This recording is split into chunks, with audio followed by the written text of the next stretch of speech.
Hello, welcome to the Google Tech Talk. We are very pleased to have Professor Marc with us today. Let me give a brief introduction. He received his BSc degree in genetics from Autonomous University of Barcelona, uh, Catalonia in 1994, and he continued there with UAB scholarship and received his PhD in biophysics in 1999.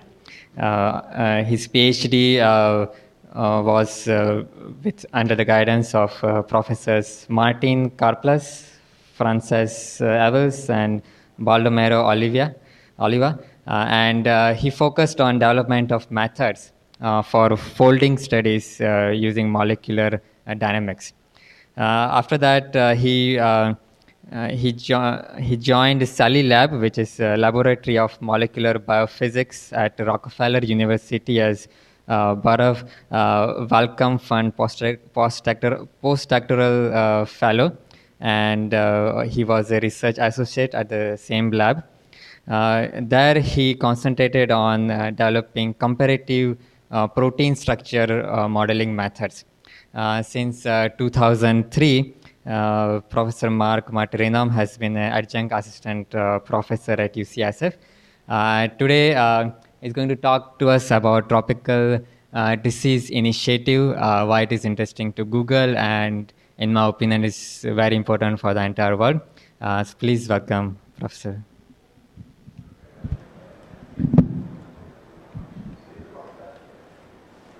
Thank you, Akash, and thank you, guys, and also Avichal, who I know is in New York, and he's the guy who heard that very same talk at Stanford, where I gave it about a month ago or 2 months ago, and he invited me here. So I thank you all, both of you, guys. And as you heard, I'm a biologist, so don't expect me to talk too much about computational science or engineering. I'm a biologist. I did my degree in genetics. But then I moved into the theoretical biology, working on protein structure prediction. That's what we do, and that's what I call my day job. We do comparative modeling. What comparative modeling is we take all known protein sequences, and for you guys that are familiar with the genome, each gene produces one protein, and the protein is actually what makes the function, your cells function. So we take all those proteins and we try to predict the three-dimensional structure. And here's depicted. Each one of these little rows here represents one protein. And we try to do all the proteins that we get our hands on. This is in the framework of structural genomics. This is the next step after the genomics effort. And what we try to do here is to predict the structures so that you guys, we can actually work on developing new drugs. But this is my day job. This is what UCSF pays me for, and that's what pays my bills. But at night, I work on TDI. And unfortunately, UCSF is not as nice as Google, so I don't have my 20%. But this is my 20%. My 20% starts at 8 p.m. and finishes at 1 a.m. That's my 20%. So I work at TDI, and I'm going to be talking about TDI because I think TDI is more appropriate for you guys, because we are eager to welcome anybody, not just the Google people, but anybody to help us on reaching our goal, which is developing new tools that is going to help people, researchers out there, to develop new drugs for neglected diseases. There are tons of neglected diseases, mostly in Africa and India and China, and those neglected diseases are called neglected because the big pharma are not trying to do anything about them. We have also neglected diseases in the US, but they are neglected because they are affecting only a very small part of the population of the US. In Africa, what happens, they are neglected because people can actually not pay for the drugs that they would need. We're talking about malaria, Chagas disease, cholera, tuberculosis, etc. And it's not affecting a small number of people, it's affecting millions and millions and millions of people. So I think it's important to start developing some sort of open source biology so that we actually can do that cheaper, lower the cost of developing the drugs, and then therefore these people can access to those drugs. So I'm dedicating my 20% of the time to TDI. Some pointers for you guys. If you want to know a little bit more, you should go to tropicaldisease.org. That's the website for TDI. I also put here some flyers if you guys want to take them with you. We have two partnerships, one with the Nature publishers. They run our wiki site, and another one which is very good. It's with the people at the Synaptic Lib. This is a new organization. They are a nonprofit organization. It's led by Ginger Taylor. She used to work for PeopleSoft, then Oracle, and now she actually quit and decided to dedicate herself to developing whatever she's doing at the Synaptic Lib. Her goal is to generate tools for an open source biomedical research. So TDI is actually the first client that she's getting. She's going to be developing tools for us. And her goal is to accelerate the drug discovery process from basic research, that's what I do, to clinical research, that's what medical people do. So if you want to know a little bit more, just go into their website. So let me give you some, I'm probably going to get this with me. Let me give you some pointers. Some time back ago, we started this about 2 years ago in 2004 by publishing a paper in a journal called the Public Library of Science Plus in Medicine. So we got that paper out and people were excited about it. We got tons of emails, and here I'm just picking some of them. Most of them were saying, "Oh, this is great, but what the hell is happening here? What can I do for helping you?" Another one would say, "You guys look good, but you're like an action of plan." Then you have some of the people that say, "If someone will tell me where I sign up, I'll give you some research topics to begin to. I'll be grateful." So the message was clear. We like your idea, but please help us to do something for you. This I like very much. It's a programmer, like you guys, most of you, I guess, are programmers. Not even a bioinformatician who got interested in what we're doing because probably saw the open source word somewhere and then he got interested. But he says, GNU started with RMS. He gave us a programming administration tools to play with. Linux started with Linux, so we got a new operating system to play with. Please, you got to get somebody great in the field and release something for everybody to play with. And that's what we're actually trying to do. We're trying to get some people that are experts in the field of malaria research, schistosomiosis research, tuberculosis research, etc., to start putting out there some things to do. And we try to actually provide the tools to those experts to play with the data. And this is one of the founders of the idea, Stephen Maurer. He's a lawyer at Berkeley, and he's the first author of that paper I mentioned before. He says that if we do science well, everything is going to come into place. And we hope that we actually start doing the science well. And I'm going to show you a few slides about the science that we do. So what the talk is going to be about is Tropical Disease Initiative. I'm going to show you what is TDI and how it can affect the drug discovery pipeline, what computational biology can do, what computational biology has done so far in the drug discovery framework. And finally, and probably the most interesting for you guys, I hope you do not abandon me here, is the projects that we are actually trying to develop and where we actually need help from engineers and programmers, projects within the TDI and TSL. So what is the pipeline for drug discovery? For an average drug out there in the market, it takes a very undefined time period. And it's undefined because these initial pre-steps are undefined. You can spend your whole life trying to improve that part here. But when you have some, what we call the leads for a drug, which is molecules that look like they're going to be good candidates for drug development, it takes about 12 years before it reaches the market. Okay? Now, the success rate, it goes from 100%, suppose that we set the 100% here, it drops dramatically at the beginning, and it gets very small. So you actually need a lot of these lead compounds to reach one drug in the market. And the cost skyrockets when you go into this step. So it's actually very important to two things. Lower the time that you spend in here and improve the accuracy of the leads, because you want to actually have the success rate higher and the cost lower, because actually the cost is penalized because you try a lot of things with things that wouldn't work anyway. So how we do that, and that's the only part that TDI is interested on, the target lead identification. We combine computational tools and interactive biomedical chemistry, this is experiments, to predict what are the targets in your cells that are going to be interesting for a particular disease. Let's say cancer. We want to find all proteins in your cell that are affected by that particular cancer, and we want to tackle those. And we want to find inhibitors or leads or compounds that interact with that particular target. And that is done computationally speaking, and we have developed tons of tools for that. Then when we set an initial list of target inhibitor compounds, there is some chemistry that is going on to validate those hits, and so on and so forth. We go into circles, and that's why it takes so long, because you actually never reach a consensus until the point that, well, you have a list of probable leads, and then they are sent to lead optimization, preclinical, etc. So TDI, we hope is going to short the time here and increase the success rate, because TDI nowadays is possible for several reasons. It wasn't possible about 5-10 years ago. It's possible because we have completeness of genome projects. Only about half a year ago, they complete the malaria genome, which is now we have a whole list of parts of the malarian genome. So we can start working on the malaria at the genomic level, not just in particular genes. We have new and complete biological databases that we can mine, and we can actually subtract some information there.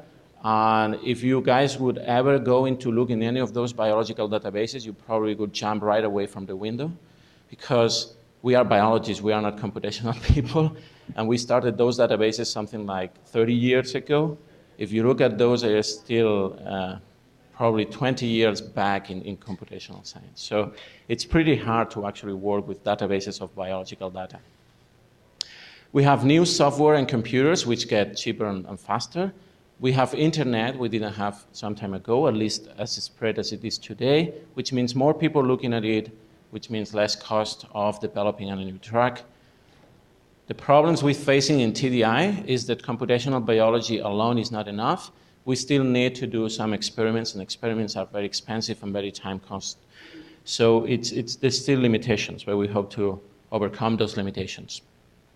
This is the flow chart that I mentioned to you before, but with more details. We have databases of all type of information in biology: genome sequence, protein structure, ligand libraries, data mining from journals. It's very important. Not a lot of people is doing that, and hopefully the semantic web is going to help towards that. We have millions and millions and millions of texts, and the scholars, Google Scholar is doing a great job on that. But we want to associate each one of those particular entries in the library to genes and to proteins. And that's very difficult, because a given protein might have 30 different names. Okay, people have named it so differently. It's very difficult to find the proper links between the protein and the data in the literature. We have other databases, and then we have chemistry. What we hope is we're going to go around until we get some leads, and companies called virtual pharma are going to take those to the production and clinical, actually first preclinical, clinical research, and then production. And then they're going to distribute that into the third world. What are virtual pharma? It's a quite interesting approach, and it's really new. It's something about 5-10 years. It's people who have started a non-profit pharmaceutical company. So non-profit and pharmaceutical companies seem not to go along, but they actually do. And the first one is based here in the Bay Area. It's the One World Health Organization. And they actually are delivering, I think in a year or so, the first drug into an India village that they actually going to take the first drug, developed under the help of virtual pharma. They are non-profit, and what they do is they take money mostly from Bill Gates Foundation and NIH, and they do that so that they lower the cost of production of particular drugs. So we hope that we're going to be helpful to virtual pharma by getting them better leads so that they have higher success rate. So let's go into computational biology. And there are tons of tools that computational biologists have used to develop drugs. You can find a list of them here if you're interested. If any of you guys is really interested in bioinformatics, I encourage you to go through that particular list. So what are those tools available? and I'm going to stay here for lunch if you guys want to know a little bit more about bioinformatics itself, not just this open source biology that we're trying to do. I'm more than happy to talk to you guys later on about bioinformatics itself. But this is one thing that we're doing. We're trying to map all protein ligand universe, and ligands are small compounds. When you take a drug, you're actually taking this small compound into your body, and that small compound is going to interact with certain proteins in your body, and it's going to make you feel good or bad, depending of actually how is your genome.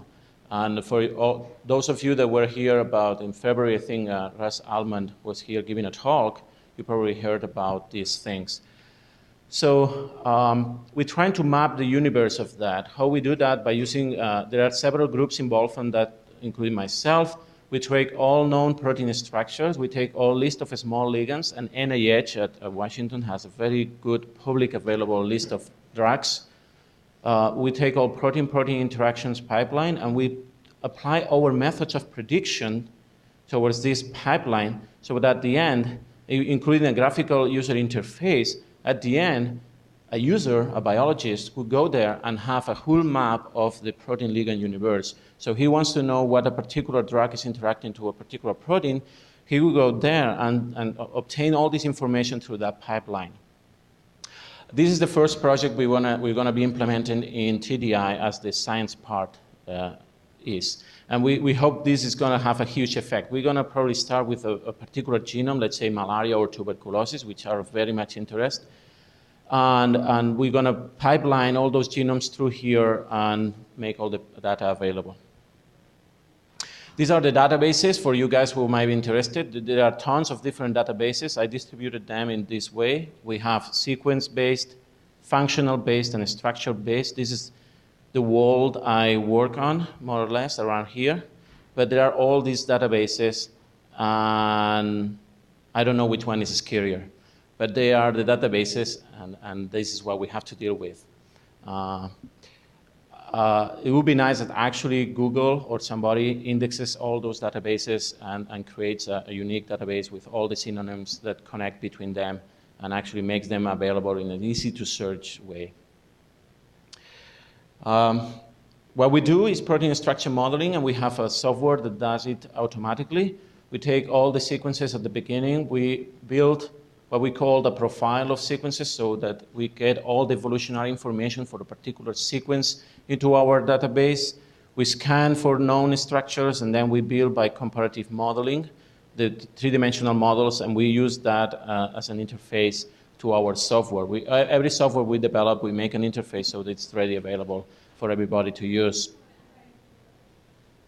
So what is comparative modeling is what goes into here, and what we do is we infer information. It is known in evolution that if two sequences are somehow similar, or what we call homologous, they're going to have probably a similar two-dimensional structure.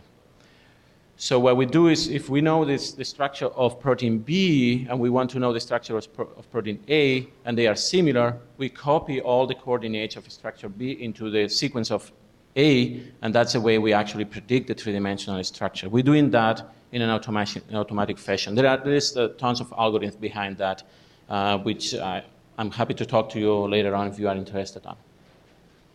We do that for all sequences in PDB, all sequences in the world. There are about 3 million sequences known for proteins. Everybody of us carries about 30,000 different sequences in our body. But there are tons of genomes out there, and microorganisms is probably the most extensive of them. There are about 3 million known sequences. We have models for about 1/3 of those. For you to contrast, experimentally speaking, what is known about the three-dimensional structure of sequences is only about 30,000. We know, experimentally speaking, only 30,000 structures, different structures for those sequences. So there is a huge gap between 3 million and 30,000. And that's what computational biology is trying to fulfill. And we actually doing a pretty good job. We are at 1/3 to completeness of the sequence space. When we have the three-dimensional structure, and here you can see one protein, particular protein, bound to a ligand. The ligand will be in yellow. And then in red are the residues of that particular protein that interact with the ligand.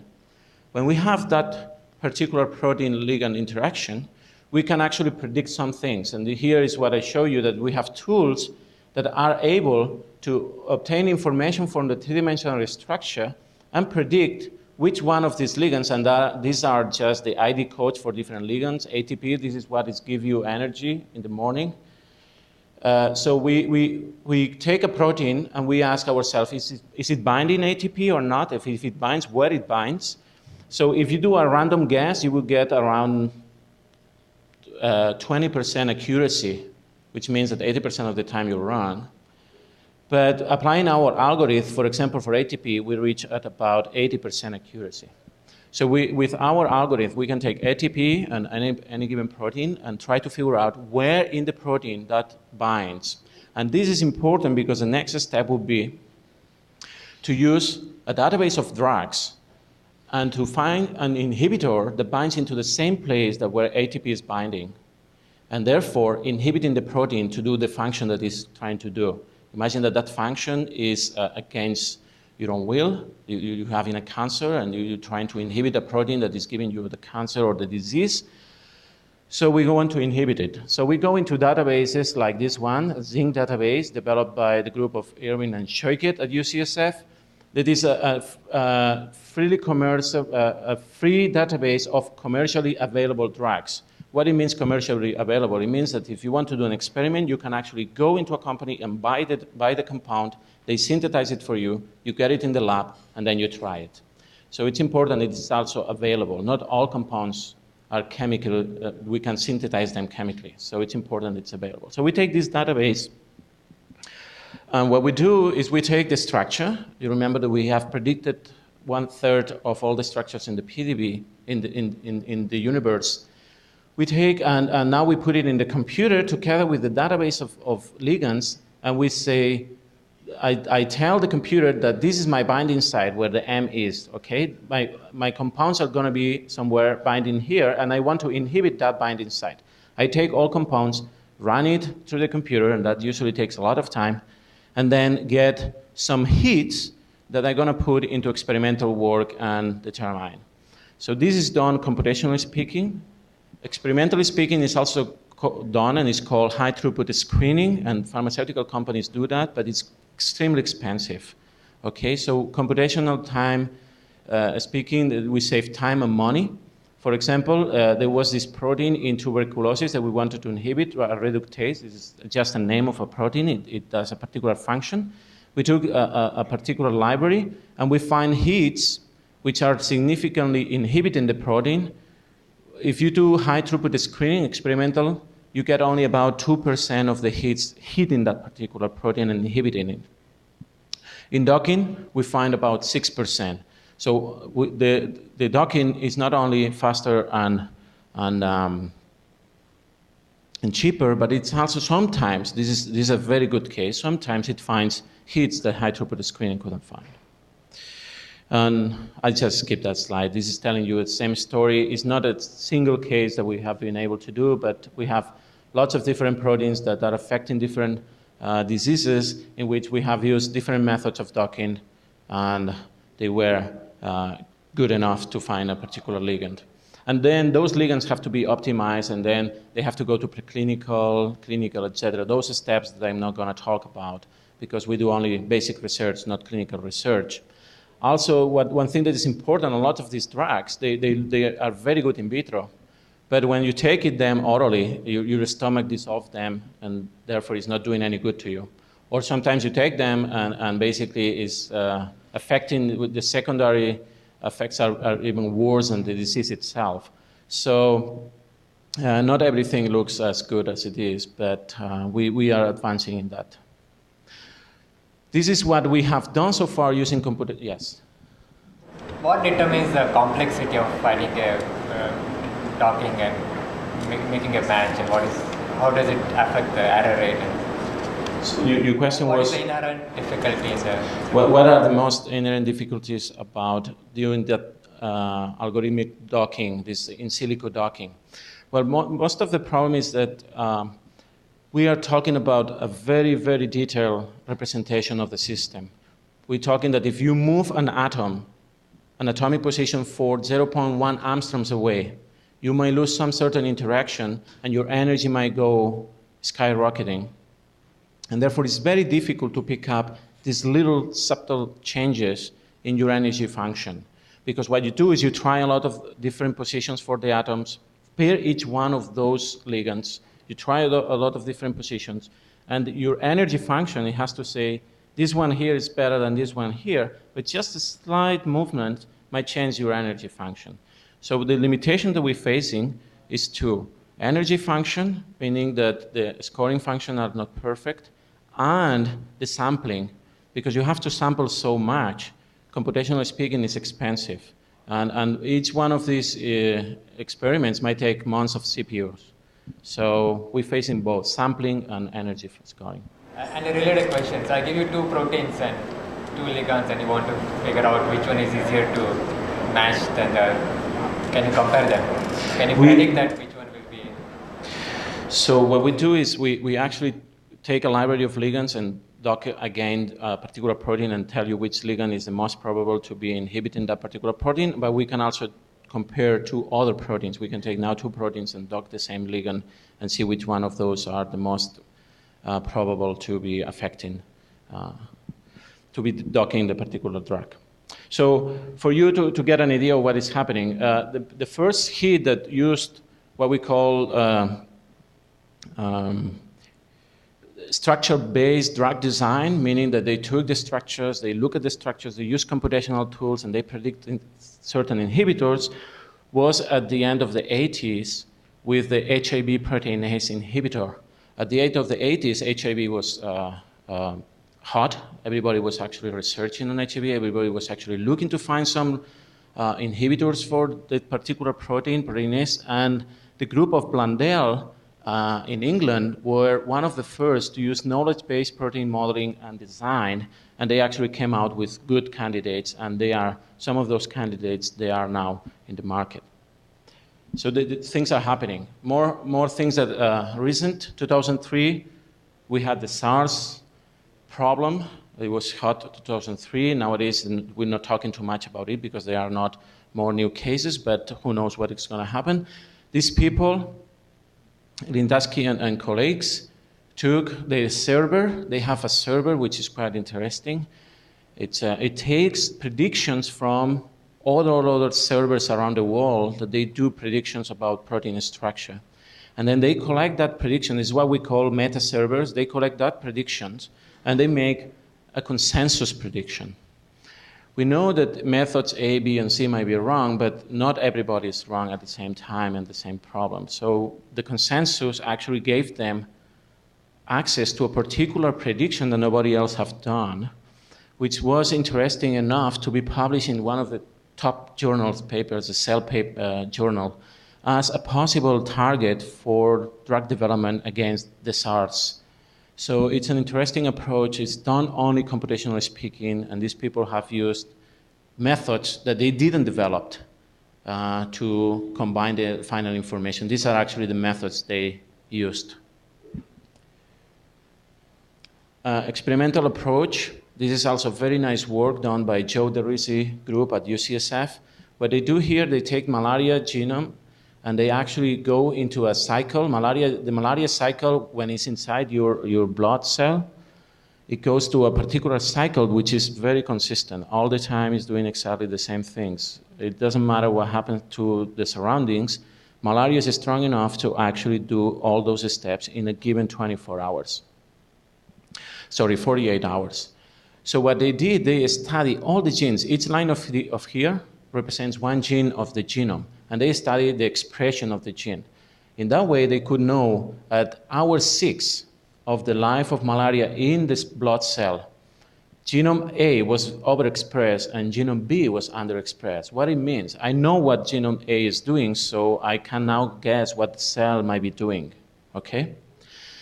They found something which is extremely surprising and never seen before, is that there is a regular pattern. You see, green, it means overexpressed, red means underexpressed. It says that the genome is regulated, completely regulated. The expression of the genes follows a cascade. When A is on, B is off, etc., etc., etc. So there is a cascade, which means that that particular organism is extremely strong. It doesn't matter what the environment is, he's going to do what he has to do. So it's going to be difficult to find a drug to actually disturb that particular cascade of expression. So it's a very nice piece of work. They have a database with all this information available, which now somebody has to go and data mine. So there are drugs out there for companies that are based on drug development, on structure-based drug development. Informatica, they have drugs that are almost going to optimization of leads. Vertex, they have even drugs out there. Let me see if, yeah, they have 2 drugs out of the market. Predix, etc., you name it, SGX. Lots of these companies around here in the Bay Area, biotech, they actually started using this type of approach. So we reached the final part, which is the TDA again. I've talked to you about the science that we're doing in TDA, but now I'm going to talk to you the particular projects that we have envisioned for TDA, and I hope some of you guys might be interested on giving some of this 20% of your time into helping TDA to move forward. So these are the projects. There are 5 projects. In green means that we are in advanced stage of the project. Actually, the structure prediction is already done. And in orange means that we're thinking about how we actually know how to do them, but we still don't have anything to show. And then the gene basket is something that I hope you guys are going to like. It's something that we're still thinking about how to do. And this is all in collaboration with the Synaptic League people. So gene cards, what we do here is, I told you, there are tons of databases about particular information that people know about proteins, ligands, and sequences, and function, etc. So what we have done is we have collected all this information from these 3 different databases. BioMart is already a compendium of several databases. So it's not only 3, but it's several of them. NCBI, this is NIH, the National Institute of Health, run by the government of the US, has also a lot of different information from different databases that you have compiled and put it on one site. So what we try to do is we take all the genes by malaria, let's say. In that particular time, malaria has been defined that it has about 5,200 different genes. And these numbers always change. That's the way it is, because we are not good enough to predict the exact number of genes in a particular genome. So we take that and we collect all the information about literature. We try to make this matching between literature and genes, annotation, functional annotation, structural information, and function. And we give, this is a collection of links. So when somebody goes into our website, it's going to be able to find a gene card of all the information. The next step we want to do is we want to move scientists, which is very difficult, into the 21st century tools. It sounds strange, but scientists do not use wiki and blog, okay? We do not, because that's not the way we were showed that we could share our information. Our information is shared when we publish something in a paper. So we're trying to actually encourage people to start using wiki and blogs. And we use Drupal, so we have the blogging module, but we also want to develop a wiki that takes that static information that we have now and lets people to start not modifying, because this is actually experimentally verified, but adding more information per gene. And that is something that we want to develop. And about 2 or 3 months ago in Nature, there was a huge discussion about, there were 3 or 4 articles about the new technologies that scientists are not using. And there was an open public call for a wiki based on gene information. And we hope somebody's going to take that call and actually develop a wiki-based gene information. I told you that we have done this protein structure modeling. This is the second project, and it's completed because we actually have this pipeline software that we just press a button and predict all the structures of the genome. We took the 5,270 genes of malaria, And we have been able to build three-dimensional structures for about 2/3 of the database of malaria genes. This is the total number of models, which is always higher than the sequences because sequences have several domains and so on, but if you are interested in these particulars, I can talk to you. The next one is also interesting. It's what I call a voting system. There is plenty of people who knows a lot about malaria, okay? But we cannot reach them one-to-one. What we want to do is to put out there a voting system, what we call target selection. It's a fancy word to say voting system. What we're going to put out there is all the genes of malaria with the gene cards. People can look at that, and then we're going to allow users to post questions such as, which is the most probable sequence or protein that is going to bind to that particular drug? Please vote. And experts out there are going to go and vote for a particular gene and rank those genes given the voting, okay? So that's what we're trying to do for structural genomics. There is this professor, Raymond Hu, at the University of Toronto, who works on malaria, and he tries to predict all the structures of malaria. His group is dedicated to malaria research. But he wants to know which ones of all the 5,270 genes is the most interesting one to predict the structure. So we're going to allow people to vote and tell Raymond, even if they never actually met, tell Raymond, this is a very important protein. Please determine the structure, because if you actually determine the structure, I'm going to do X and Y experiments on it, and we hope to find a drug for that particular structure. So this is our first pilot project for target selection, and we are still lacking of the software, the interface software for people to actually vote, because it's not just a voting system. You have to be sure that the people actually are putting the right information in there. So we have to put some filterings. This is the wiki gene. I already told you we want to modify that particular gene cards by experts in the field, and these are actual experts in the field to put their input. And this is the gene basket. What we're trying to do here is similar to Yahoo Flickrs or Delicious are doing. And we want to do it for genes. Let's imagine that this is my set of genes, okay? And the information that we have nowadays is like this. You have a set of genes that they do have some names on it. Some of them have a name. Some others do not have a name. But what you can do actually is you can start comparing them. If you compare them, there are tools out there to compare genes. You're going to know that oranges and oranges are similar, and they have the same shape that apples, but they are not similar at all than bananas, but they actually are fruits, all of them. Some of them, you're going to find that they are identical, so you just put them together. And some of them, you're going to find that this particular brand of chips goes with this particular brand of chips. For some others, you cannot say anything. It's just a gene. You don't know anything about it.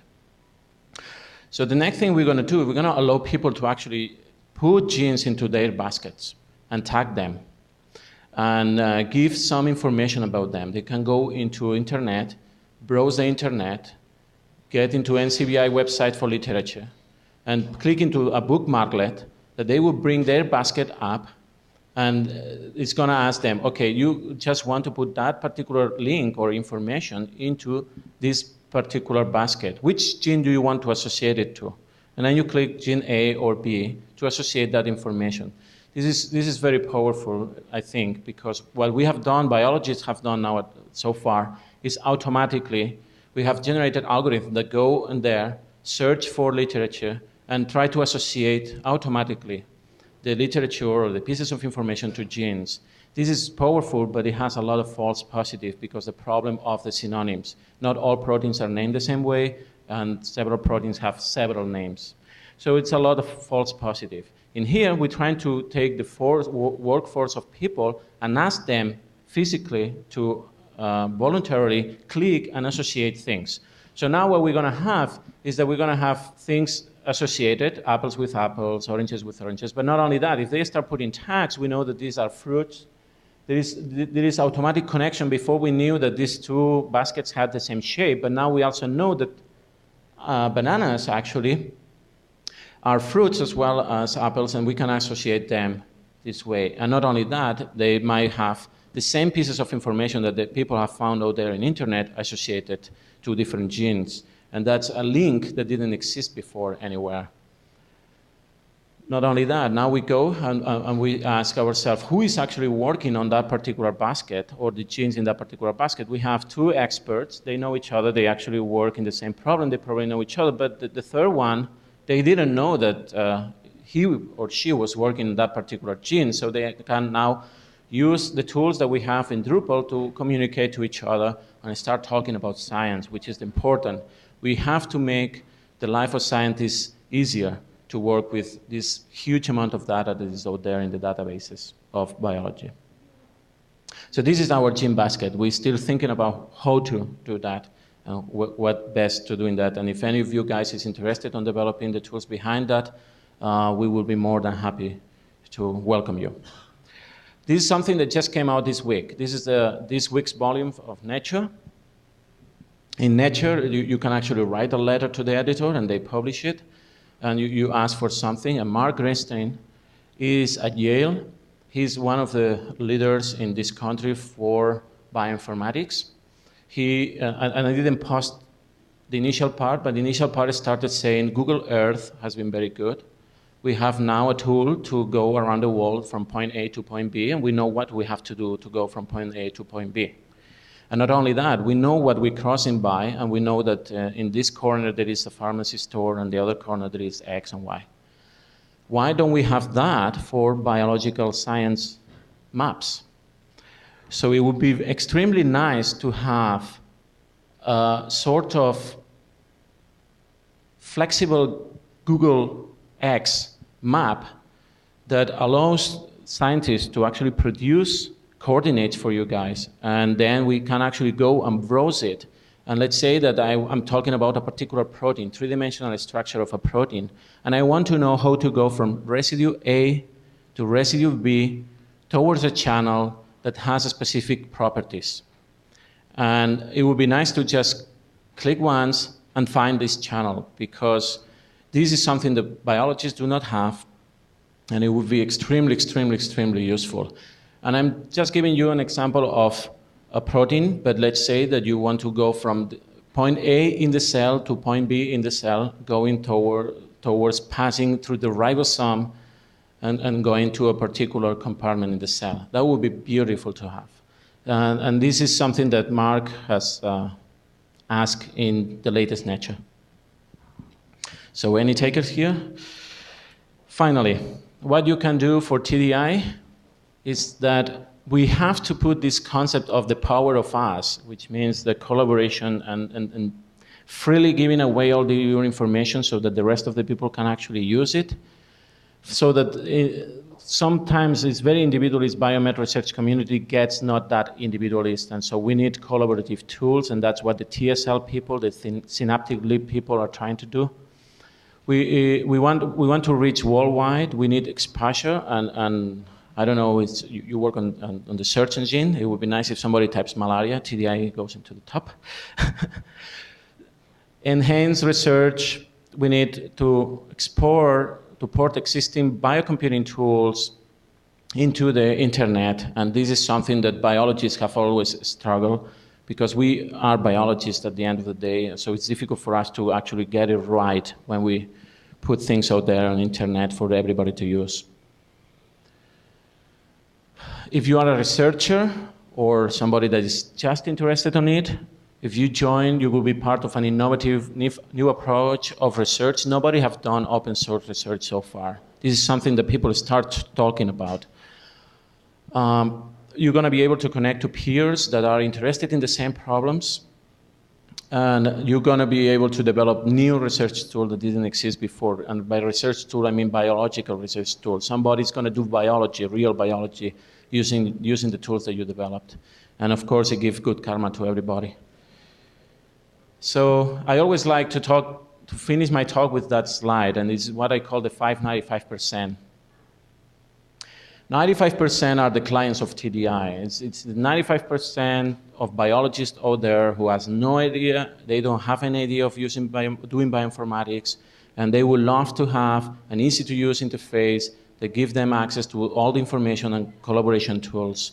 And these are the ones that we're lacking so far, because the 5%, which is me including, and if you guys volunteer, probably you're going to end up in this 5%, are the developers who have to do the work now to develop those tools so that these 95% of people actually can do science using the TDI tools.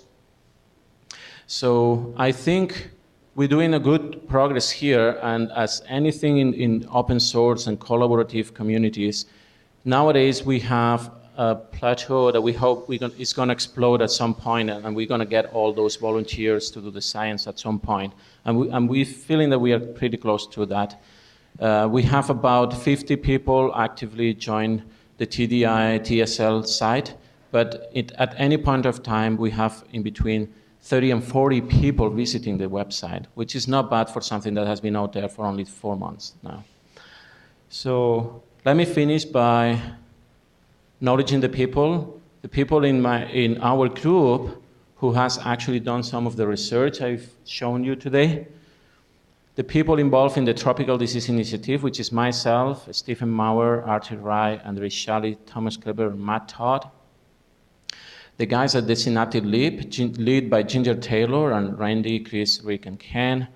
And the people at the Nature Publisher Group, Timo Hane and Declan Butler, who are running our Wiki site. And I encourage you to read more in these 2 articles. And I have a copy of this one right here if you want to take one, as well as 2 flyers for the TDI and TSL websites. And you can go to this Nature volume 438, in which there are those articles talking about scientists using blogs and wikis and moving towards the more collaborative efforts. So it's an interesting to read, and I think you guys will be interested to read that particular entry in Nature. If you want more information about the particular research I do, you can go here, or for the tropical disease or the Synaptic Leap, you can go here, and now I'll take any questions you might have. Thank you.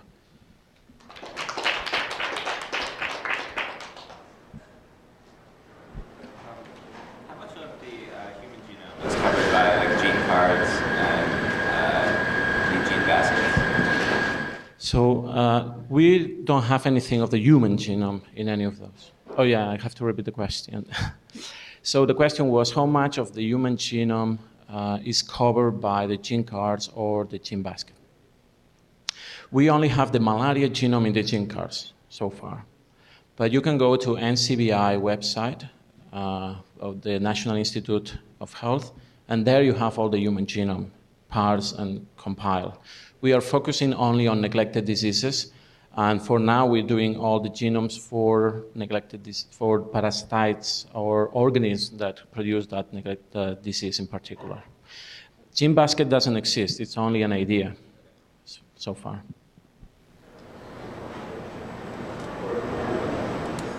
Okay. Can you talk a little more about like how gene cards differ from like NCBI's website, for example, or like Entree, or just like these other websites that bring together the papers and the annotations and the sequences? Yeah.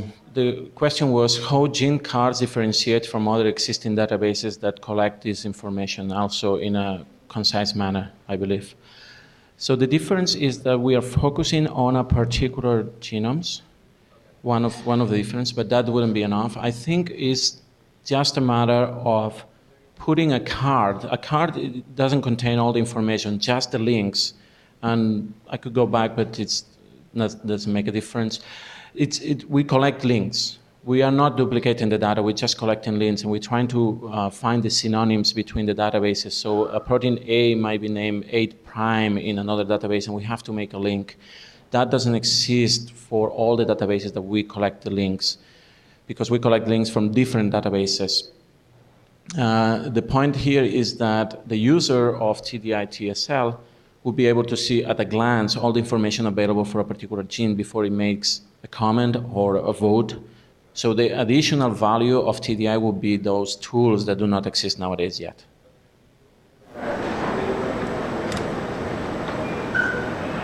Okay, thank you very much.